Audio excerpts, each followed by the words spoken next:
Oremos. Deus santo, Deus justo e Deus verdadeiro, Tu és bom, Pai, Tu és maravilhoso e Tu tens se mostrado fiel no meio de nós. Sim, meu Pai, já desfrutamos da Tua bondade, da Tua graça, e agora ansiamos pelo conhecimento do Senhor, pelo manar de Deus, em nome do Senhor Jesus Cristo. Não há vitória, Pai, se não for pela Tua palavra, e o Senhor já tem nos trago ao coração a paz que excede todo entendimento e a alegria da salvação por estas mensagens em nome de Jesus. Já queremos Te agradecer, Pai, por todos que estão sempre, Pai, a acompanhar, Pai, esta ministração, este anúncio da palavra de Deus pelo Espírito Santo.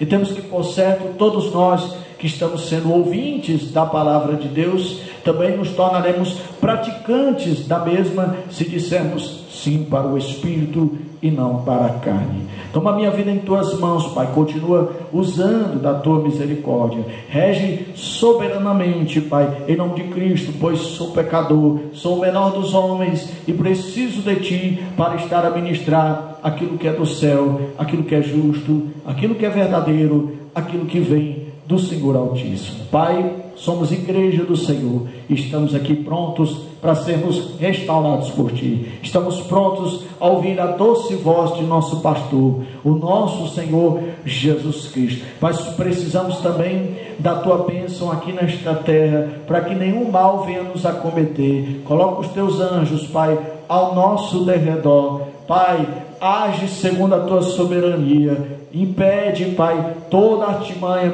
e toda trapaça de Satanás e seus demônios, e possamos apenas gozar da alegria de saber que podemos Te servir nesta terra em espírito e verdade, até o soar da grande trombeta, a qual nesta sim Tu podes, Pai, ser soberano neste lugar, pelo Espírito Santo de Deus. Assim cremos na vitória pela Tua palavra, em Cristo Jesus.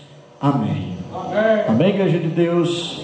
Vamos assim dar início então a mais uma ministração da palavra de Deus, sempre ainda no Evangelho segundo Mateus, onde nós sempre fazemos uma introdução para a glória de Jesus Cristo. Estamos numa série de mensagens, esta é a 6ª parte, e mesmo que depois, nas próximas semanas, em nome de Jesus, estejamos a ministrar em outras referências bíblicas, mas o textuário sempre será nesta mensagem, o Evangelho segundo Mateus. E por mais que ela possa parecer repetitiva, ela é de propósito, para que possamos exercitar na nossa mente, trazer o estado da recapitulação, a condição didática para a igreja, para que estes princípios possam estar gravados na nossa memória e o Espírito Santo possa colocá-los em nosso coração em Cristo Jesus. Igreja do Senhor, o Evangelho segundo Mateus, ele é um livro, vamos dizer assim, é uma carta que proclama o anúncio do Messias aos judeus em nome de Jesus Cristo. E é claro, quando os judeus ouviam falar sobre o Messias, o ungido em nome de Jesus, é claro que eles estavam falando da promessa que Deus fizera a Davi quanto ao seu trono, onde ele estabeleceria o seu reino para todo o sempre. Naqueles dias, Israel, Judá, vivia seus dias piores em nome de Jesus Cristo, como já se não passara no passado, ter passado por toda aquela situação em meio ao exílio. Agora eles estavam cativos em sua própria terra, com o Império Romano em nome de Cristo, e assim eles ansiavam por um novo rei, a qual viria para libertá-los daquela servidão, a qual até mesmo o sumo sacerdócio estava corrompido em virtude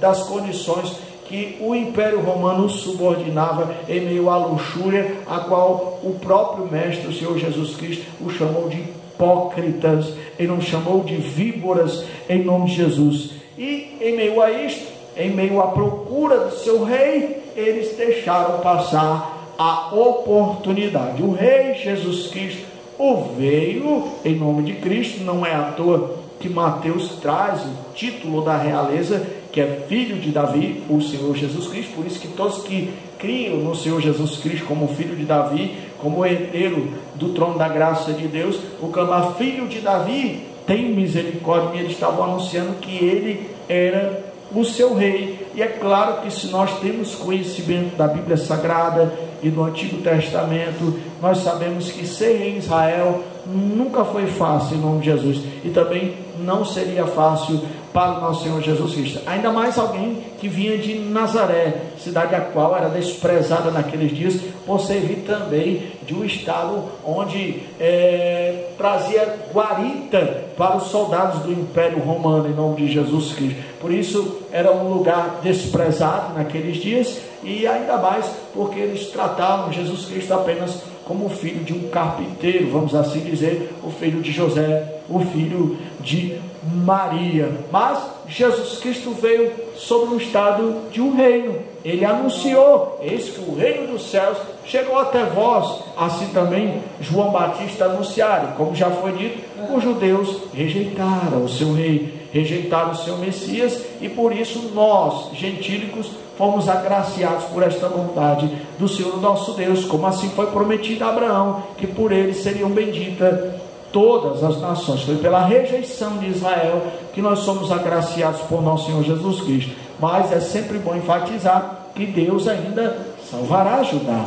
salvará seu Israel, em nome de Jesus, pois são a nação eleita de Deus, embora eles tenham sido arrancados desta videira verdadeira, mas eles podem sim, como os textos bíblicos nos trazem, as cartas dos apóstolos, eles podem ser enxertados novamente. Isso ocorrerá na grande volta do grande rei, no seu arrebatamento da igreja. O Evangelho segundo Mateus é o evangelho que mais fala a respeito do estado do reino dos céus. Por 34 vezes é mencionado reino dos céus, e por 5 vezes reino de Deus. É um livro puramente judaico. Sua genealogia, já no primeiro capítulo, deixa bem claro a maneira como o autor trata alguns lugares, falando de uma maneira específica, principalmente o autor, no caso Mateus, que fala de Cafarnaum, dando alguns detalhes, como cidade marítima, no confins de Zebulon, de Naftali, entre outras coisas, em nome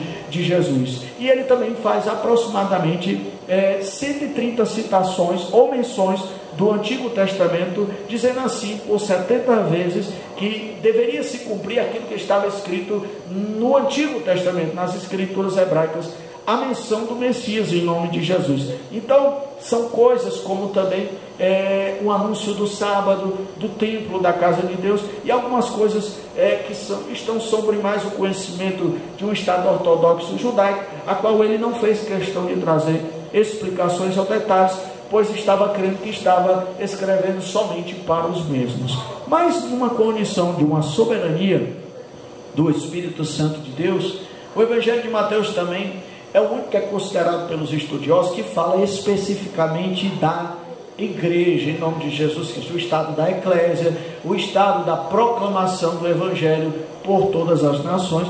Foi Cristo que anunciou tal proclamação para a igreja, pelo Espírito Santo. Mateus o fez em Cristo Jesus. Como já foi dito, só poderia ser mesmo alguém que tinha conhecimento da cidade palestina, de Cafarnaum, a qual foi uma das quais rejeitaram o Evangelho de nosso Senhor Jesus Cristo. Embora o autor não seja mencionado em suas escrituras, mas muitos detalhes como os tais aos quais falamos, como até mesmo o estado de Mateus ter sido cobrador de impostos, por ter tido um estado um pouco mais culto de se comunicar com as pessoas, também lhe traz a providência de um estado de autor deste livro. Também o fato de que um pequeno detalhe de que este é o evangelho que mais menciona dinheiro, também é um forte acrescente para que Mateus verdadeiramente seja o autor de tal palavra. E também sobre a complexidade do Estado judaico, onde eles falavam muito sobre justiça, sobre o Estado justo, e este também é um livro que mais menciona o Estado de justiça e o Estado de retidão daqueles que servem a Deus em nome do Senhor Jesus Cristo. E no decorrer das ministrações, como assim já falamos, que na verdade Mateus é uma grande ponte do Antigo para o Novo Testamento. Em outras oportunidades falaremos ainda mais de tudo aquilo que está ante a Sagrada Escritura, este livro maravilhoso, a qual pelo Espírito Santo Mateus o escreveu em Cristo Jesus. Amém? Amém. Então vamos para a nossa sexta parte da nossa mensagem. O tema da mensagem é apenas o necessário, em nome do Senhor Jesus Cristo. E eu tenho tido esta palavra como algo verdadeiramente sobre um estado do mundo espiritual, não somente para que tudo possa nos ir bem nesta terra, mas sobre um estado íntimo da palavra de Deus, a qual o inimigo insiste para que a igreja não venha discernir tais coisas, para que não desfrute de uma maneira completa toda a graça de Deus que está sobre a igreja, no estado da proclamação do Evangelho. Nas outras partes nós mencionamos algumas introduções. Já foi ministrado até agora Mateus capítulo 6, versículos 25 ao 34, e Mateus capítulo 4, do versículo 1 até o 5. Nessa noite nós vamos ministrar no Mateus capítulo de número 4, versículos 6, 7 e 8. Mas deixa eu me lembrar e recapitular contigo as introduções das semanas que passaram, já com o mesmo título. O tema da mensagem é apenas o necessário. A primeira introdução, precisa-se. A segunda, anúncio. A terceira, medida, tamanho e peso. A quarta, satisfação ou insatisfação. E a da semana passada foi uma pergunta: tenho aquilo que é necessário? E na noite de hoje, com esse tema da mensagem apenas o necessário, nós vamos falar de uma introdução em nome de Jesus Cristo, que o estado daquilo que é necessário, o estado de ter a paz, de saber que temos tudo o que precisamos, ele deve estar sobre um estado contínuo em nossas vidas. É o desejo de Deus que tenhamos sempre este pensamento, que estamos supridos de todas as nossas necessidades. Não é um estado de um sentimento a qual logo passa em nome de Jesus. Uma hora eu sinto que eu estou praticamente sendo sustentado pelo Senhor nosso. Daqui a pouco vem um vento, eu já acho que não estou. De repente eu sei que eu tenho tudo de Deus, eu tenho tudo aquilo que eu preciso da área emocional, física, psicológica, espiritual, e no outro dia eu já não penso dessa forma. E esse não é o desejo de Deus. O desejo de Deus é que essa percepção quanto àquilo que é necessário esteja diariamente em nossa vida, de uma maneira contínua. Agora é claro que esses que se obrigam a esse estado contínuo e diário na luta da carne contra o Espírito, em nome de Jesus, logo vem o estado da confrontação em nome de Jesus. Olha, eu falo na minha ignorância, eu creio que o estado do conflito cristão é quando ele está se questionando sobre algo, ele está lutando contra algumas verdades que ele traz ante a sua velha criatura, onde ele traz tradição, onde ele traz costumes, onde ele traz o estado que ele foi criado pela sua família. E aí vem também a confrontação. E a confrontação, eu creio que ela não vem de nós mesmos e nem do próprio Deus, mas ela vem do diabo. Quando o diabo foi para o deserto para tentar Jesus, ele foi confrontado. Ele pensou que ia acontecer o que aconteceu no jardim do Éden, porque Jesus agora era um novo Adão, era a nova oportunidade que a terra tinha para ter vida eterna e uma vida feliz por nosso Deus Senhor Jesus Cristo. E ele foi confrontá-lo. E nós, como herdeiros desta graça de Deus, como homens e mulheres que continuam a obra do Mestre aqui nessa terra, é claro que o diabo não vai deixar barato e também vai nos confrontar. Então, para que eu e você tenhamos esta percepção de que tudo está bem, que tudo que precisamos já temos por Cristo Jesus, para que este estado não seja aniquilado, não seja roubado, devemos lembrar que a todo momento somos confrontados pelo diabo. Todo momento ele vem nos perturbar, ele vem nos tentar, nos tirar o foco, para que percamos a identidade com Cristo, a saber que ele nos sustenta sobre quaisquer dificuldades ou adversidades. Vamos ler Mateus capítulo de número 4, em nome de Jesus Cristo, o versículo de número 6, que diz assim: se és o Filho de Deus, joga-te daqui para baixo, pois está escrito, ele dará ordens a seus anjos a seu respeito, e com as mãos eles o segurarão, para que você não tropece em alguma pedra. Se és o Filho de Deus, joga-te daqui para baixo, em nome de Cristo. Perceba que, conforme aquilo que nós anunciamos na semana passada, por mais que nós venhamos a resistir o diabo, ele continua nos tentando. É claro que ele foge de nós. A Bíblia diz: resistir ao diabo e ele fugirá de vós. Mas note que depois o diabo voltou para tentar Jesus, entrou em Judas, o qual entregou para os seus inimigos para ser crucificado. Então o diabo, embora ele possa fugir de nós, mas ele sempre volta para tentar nos confrontar novamente. Então na primeira tentativa foi por água abaixo, mas o diabo, ele não desiste. Note que a primeira tentativa do diabo, que Jesus Cristo estava com fome, 40 dias, 40 noites do deserto, jejuando, pelo próprio Espírito de Deus, que o foi levado depois do batismo com João Batista, e ali o diabo disse que ele viesse a tornar aquelas pedras em pães, pois o próprio texto disse que ele estava com fome. Jesus Cristo foi enfático dizendo: não só de pão viverá o homem, mas de toda palavra que sai da boca de Deus. Então aí o próprio diabo tentou mais uma vez o Senhor Jesus Cristo, o confrontou com tal situação e disse: se és o Filho de Deus, joga-te daqui para baixo. O diabo levou Jesus para o pináculo do templo, em nome de Jesus, uma altura de 150 metros.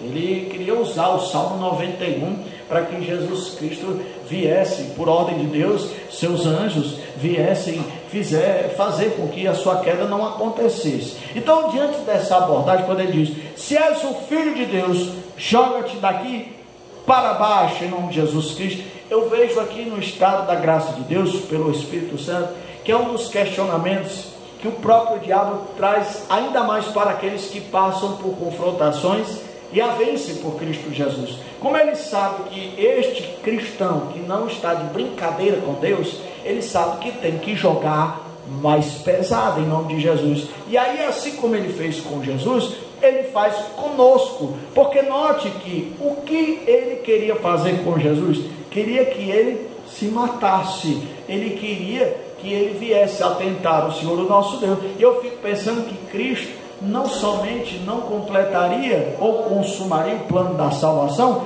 mas quem sabe ele estaria jogando fora toda a oportunidade que o próprio Deus lhe dera como Filho do Deus Altíssimo. Da mesma forma, o diabo, igreja, ele quer fazer conosco, nos trazer questionamentos sobre o estado da nossa salvação, em nome de Jesus. Ele quer colocar em jogo, arriscar tudo que temos, tudo que somos, pela salvação em Cristo. Se Jesus dá lugar ao diabo e se joga daquele lugar para baixo, Jesus Cristo estava lançando fora a salvação da humanidade, em nome de Jesus. Então esta é uma das coisas que o diabo quer que eu e você venhamos a desistir, que é a nossa salvação. Se és o Filho de Deus, joga-te daqui para baixo. Ele nos confronta a respeito se somos salvos ou não, porque aquele que sabe que é salvo, logo ele não está a se queixar, logo ele não está a murmurar, logo ele não está a se angustiar, porque ele sabe que ele tem crido e que todas as suas necessidades serão supridas. Se és o Filho de Deus, joga-te daqui para baixo, pois está escrito: ele dará ordens aos seus anjos a seu respeito, em nome de Cristo. É interessante é que o diabo, ele é astuto em nome de Cristo, e ele tenta de todas as formas nos matar sobre quaisquer circunstâncias. Ele não deixa de trabalhar a fim de nos matar, a fim de nos entristecer, a fim de que esqueçamos a nossa salvação em nome de Cristo. E assim ele tenta nos impor algumas situações daquilo que nós chamamos que está fora dos padrões bíblicos, que é o estado das proporções que são exageradas, seja no estado santo, seja no estado ímpio da igreja. Note que quando ele mandou Jesus Cristo, que Jesus Cristo viesse a pular daquele lugar, note que ali, se fosse um crente fanático, teria pulado em nome de Jesus e com certeza teria morrido. Então o diabo, ele faz essas coisas, ele nos confunde. Se tu és crente, se tu serve a Deus, se tu faz isso ou aquilo, se és o filho de Deus, joga-te daqui para baixo, pois está escrito: ele dará ordens ao seu respeito. E aí o diabo, ele não é bobo nem nada, e ele faz com Jesus aquilo que ele faz conosco nos dias de hoje. E o que ele faz? Nos faz ouvir aquilo que verdadeiramente queremos ouvir. Nos traz um mundo ilusório, algo fictício no mundo espiritual, e tenta desvirtuar a palavra de Deus, porque o diabo, ele está citando o Salmo 91. Ele está citando a palavra de Deus a Jesus Cristo para que ele haja segundo a mesma. Só que da mesma forma como o diabo tem a intenção de que Jesus Cristo viesse a ouvir aquilo que ele queria, querendo ou não, eu e você temos este desejo de sempre querer ouvir o que queremos. E este estado é um estado da confrontação do diabo. Por isso sempre é bom ouvir, sempre é bom duvidar, e sempre é bom analisar e chegar a um contento, chegar a um resultado, a saber se esta palavra é ou não é de Deus, se esta palavra é ou não é para o meu teu coração, se esta palavra é ou não é suficiente ou necessária para mim, para você. Pois está escrito: ele dará ordens ao seu respeito. Em nome de Jesus, mandará ordens aos seus anjos ao seu respeito, em nome do Senhor Jesus Cristo. E com as mãos eles o segurarão, para que você não tropece em alguma pedra. E com as mãos eles o segurarão. Então note que, infelizmente, no meio de nós há muito jargões em nome de Jesus, e o que não tem problema nenhum você dar um brado de vitória, anunciar no jargão: o sangue de Jesus Cristo tem poder, o sangue de Jesus me lava e me purifica, me livra de todo mal. Não tem problema nenhum fazer isto, desde que não seja sobre um benefício próprio, sobre o estado de egoísmo e egocentrismo. Tem que glorificar o nome de Deus.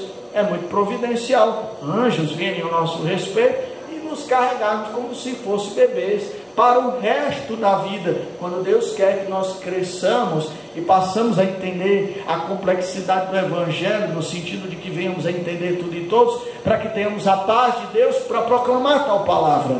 E com as mãos eles o segurarão, para que você não tropece em alguma pedra. Eu sei que o diabo, não quero puxar a sardinha para o lado dele, eu sei que ele é, vamos dizer que ele até tem algum intelecto, em nome de Jesus, para não chamar ele de burrinho. Mas aqui fica claro que não há como eu e você ficarmos sob um sentimento de um pavor a respeito das confrontações do diabo, mesmo estando num dia mau, mesmo estando num dia fraco. Porque note que se tem uma coisa que o diabo não tem, é discernimento espiritual. Ele não, se ele tivesse discernimento, ele pode até ser espírito, não sei, eu posso até estar falando por baixo, ele pode até ser espírito, mas ele não tem discernimento, ele não sabe nem o que é Deus. Imagine a respeito de si mesmo, ou até mesmo da igreja. É tanto que olha o que ele diz, para que você não tropece em alguma pedra. Note que, querendo ou não, o diabo quis ali trazer uma heresia, né? Ele trouxe uma coisa que não tinha nada a ver com o contexto da palavra de Deus, em nome de Jesus Cristo do Antigo Testamento, na lei mosaica. E aí, quando Jesus foi para o deserto, a Bíblia diz que ele teve fome. Amém, igreja? Ele foi fome. Mas olha o que o diabo diz a respeito da palavra de Deus: para que você não tropece em alguma pedra. Meu filho, Jesus estava com fome. Jesus não estava cego, em nome de Jesus. Ele não precisava ter asas para voar ou algo do tipo, em nome de Jesus Cristo.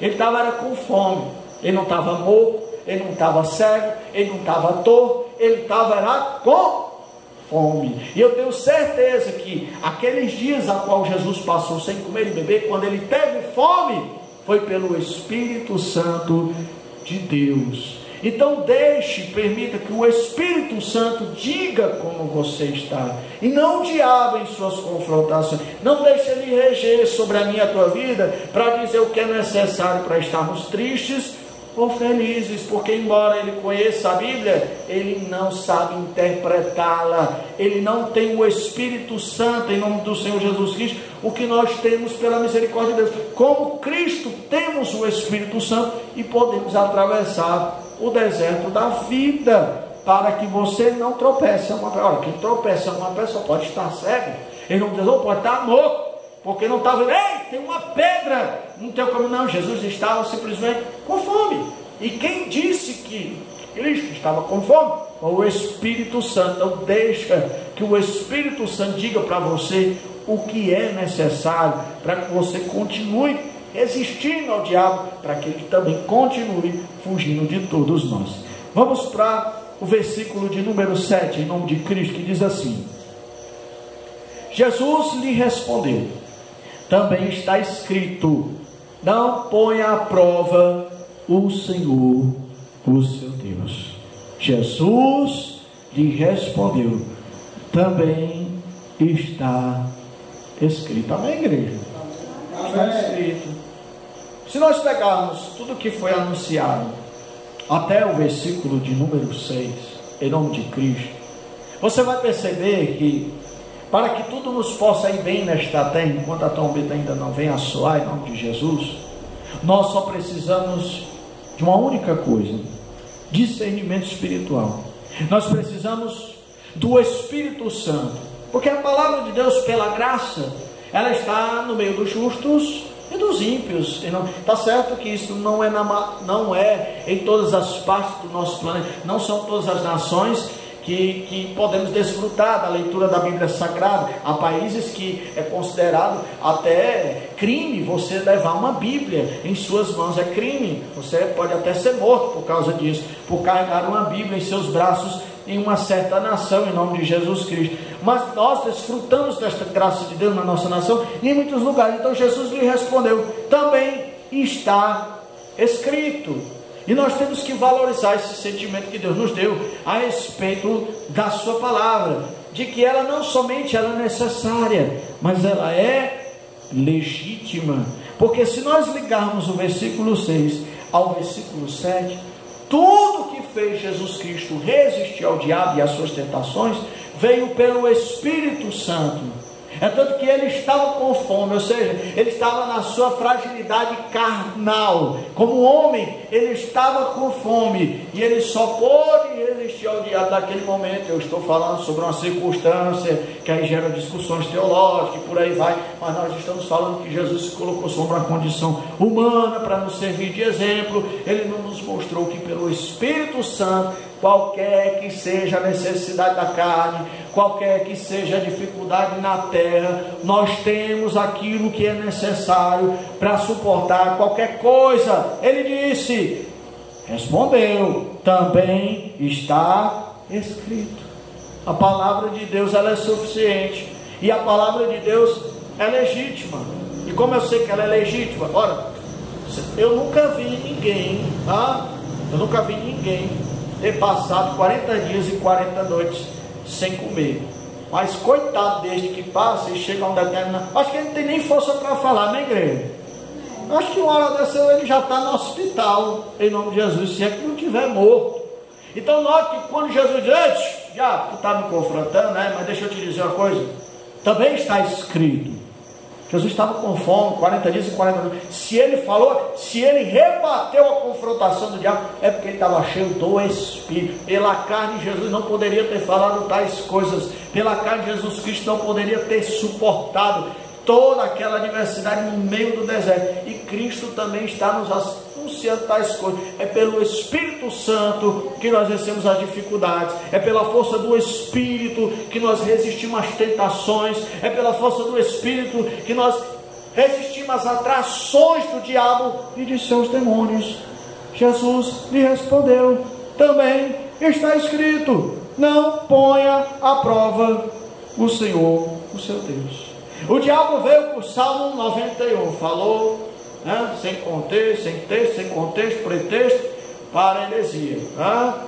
É o princípio da hermenêutica em nome de Jesus Cristo, de alguns fundamentos da teologia, de algumas regras básicas de uma teologia cristã, do estudo sobre Deus. E aí Jesus Cristo mostrou para ele: não, meu filho, você está equivocado, porque também está escrito: não põe à prova o Senhor, o seu Deus.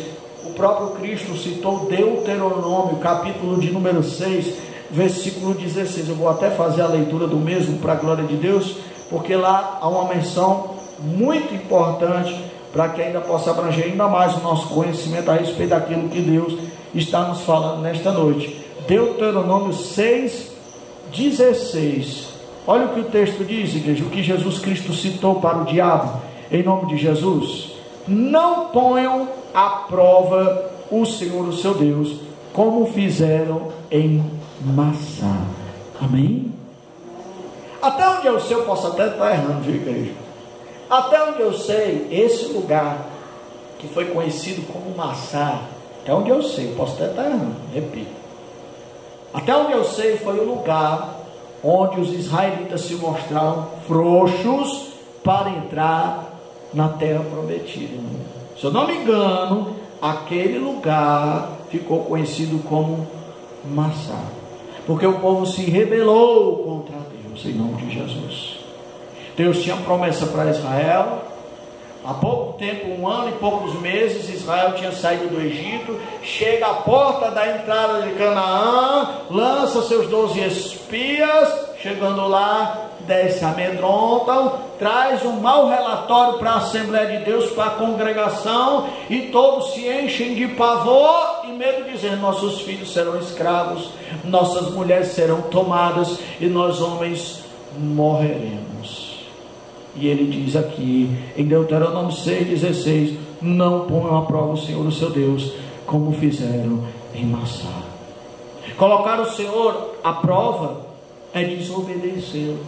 Colocar o Senhor à prova é dizer não para a sua palavra. Inclusive, eu sei que muita gente vai me bater por causa disso, né? Porque eu fico lançando essas coisas aí ao público. Com certeza, já um me bateu essa semana. Vai ficar batendo de besta em nome de Jesus. Só lança pedra em árvore aquela que dá fruta em nome de Jesus Cristo. Mas o fato é que muitos teólogos e estudiosos da Bíblia dizem que até a condição da prova ali, que está escrito, se eu não me engano, em Malaquias, que nós podemos fazer prova de Deus. A prova de Deus está em obedecê-lo. Provar que Deus é Deus em nossas vidas é estar sobre aquilo que é da palavra do Senhor. Por isso que Jesus Cristo resistiu o diabo na cara, porque ele estava passando fome sendo filho de Deus?